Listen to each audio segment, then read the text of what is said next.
What is going on, people? TripleM back again with another video. Today, dose of football content, and tonight I would like to reflect on what a terrible performance Manchester United put in against Real Sociedad. Honestly, what an abomination of a performance coupled with a terrible result. And fair play to Real Sociedad. You can only play the hand that you've been dealt. You can only play the circumstances that you have been put in.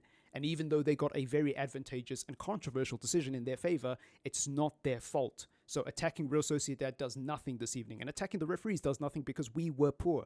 I don't want to talk about the refereeing decision tonight, but let's start by talking about this man. In terms of individual performances, he's probably the most polarizing this evening, because I've seen a lot of people, both on Twitter and on the reaction show I did, say that Casemiro had a terrible game this evening, and I don't agree. I genuinely don't agree. I think he was average. I think at best he was average tonight. At worst, he was average. He has to be somewhere in between a good performance and a bad performance. I'm not buying this nonsense that he was horrendous tonight, because this is a guy who's coming to a new country, playing in a new league under a new manager, and so you have to apply the context. I get that he's a 5-time Champions League winner.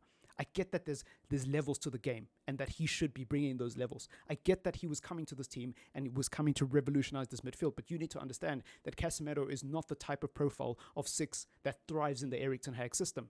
He's not the player that Erik ten Hag wanted. Erik ten Hag wanted Frankie de Jong.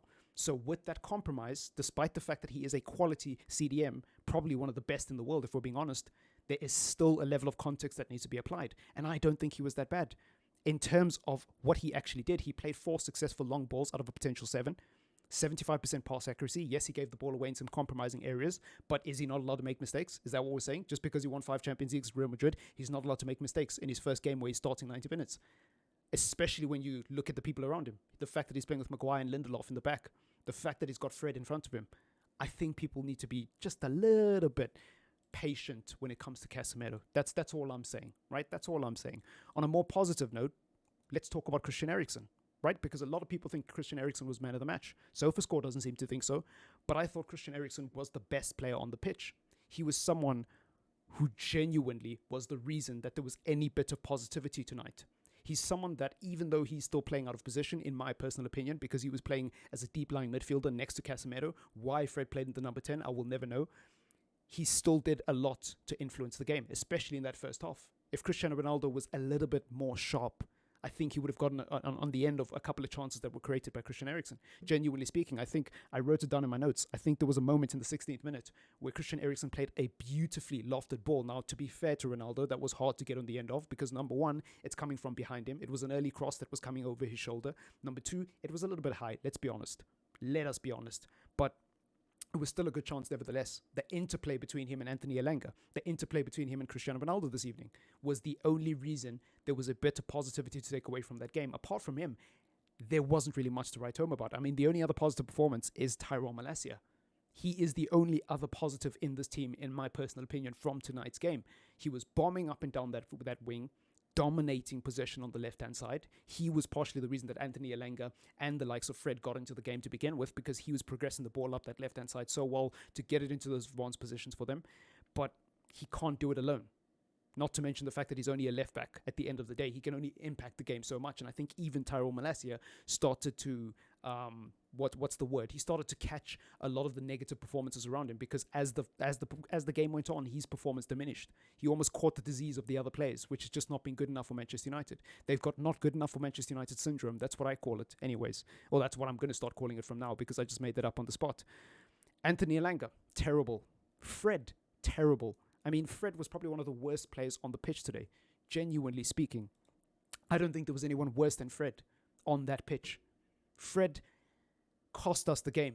I genuinely believe that in my heart of hearts. In that first half, there were 3 moments, 3 separate occasions where him and Anthony Elanga had a beautiful moment of interplay on the edge of the box. And in all 3 of those occasions, Fred had a terrible first touch, followed by a terrible decision to pass it back to Elanga. It was just awful. And then there was a 4th occasion where the interplay actually came off and Elanga was the one who passed it back to Fred, but Fred couldn't spray it across to Anthony. He just couldn't. He messed it up. He actually passed it into the path of a Real Sociedad defender. And the funny thing is, he didn't need to pass it across the box to Anthony. There was 3 other options. Eriksen, I think, was next to him, or Casemiro was next to him, and there was someone behind him. I think Tyrone Malacia was behind him. Like, he didn't need to do that. And on like 4 or 5 occasions, he messed up an attack. Why Erik ten Hag thought that Fred could play in the 10 makes no sense to me. I understand that Fred is a better player being more advanced, but being the center of the attack and the guy who everything is supposed to go through is just not Fred's game. And I don't care what people say about Brazil and how well he plays with Casemiro at Brazil. This is not Brazil. It's a completely new team with a completely new manager in a completely different league.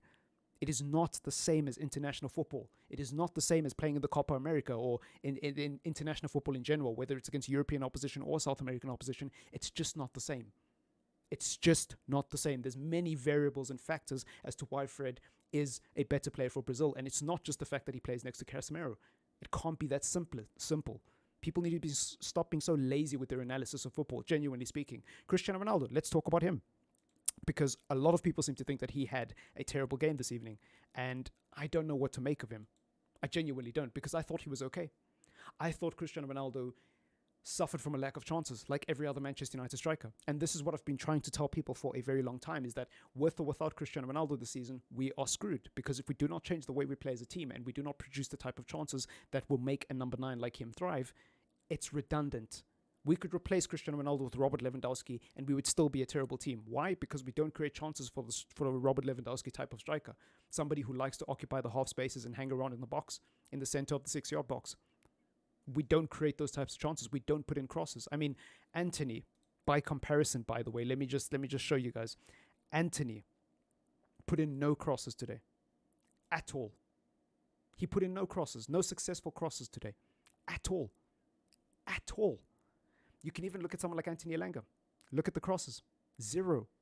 You've got 2 wingers next to Cristiano Ronaldo who both did not put in any crosses, and we expect him to have a good game. We expect him, a guy who's good in the air, a guy who's a great poacher and has evolved his game due to his lack of pace and due to his lack of mobility from his younger years. He has evolved his game to being the perfect poacher, the perfect goal scorer, one of the greatest goal scorers of all time, if not the greatest goal scorer of all time.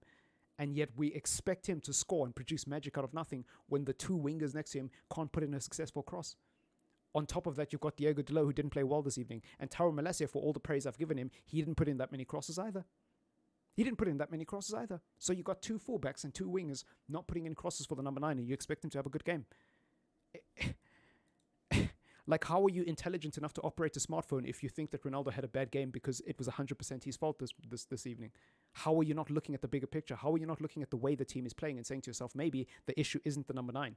Maybe the issue isn't the fact that we don't have a proper number 9 who is 26 and in their prime and can run and press. You know, like, it's so much bigger than that. It is so much bigger than that. And I apologize for insulting people's intelligence, but it's getting to the point where I genuinely don't know what else to do. My patience is thin with football fans who don't seem to want to acknowledge the bigger things at play here. Our team has a serious lack of balance. And even though we've played well under Erik ten Hag, 4 games on the bounce, tonight was another reminder that we are a few injuries away from a serious problem at Manchester United. We are a few injuries away from dross again and from having a bad season. And this is why I told people that transfer window was not good enough.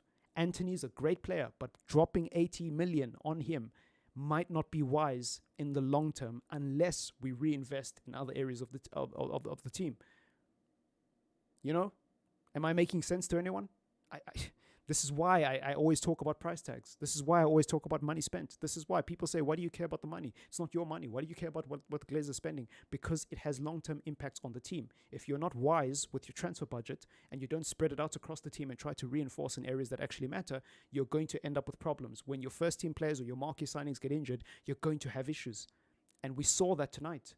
We saw that with the second stream team against Real Sociedad. With all due respect, they're 9th in the La Liga. They haven't scored more than a single goal this season, right? Like, in all their games, they haven't scored more than a single goal. They got piped 4-1 by Barcelona. They're not that good. And yet somehow, for the second time, they've put in a good performance. Just like under Oli. When they played us under Oli, they put in a good performance. They made it very difficult for us. And again, they've done it. Even under a different manager. It's not good enough.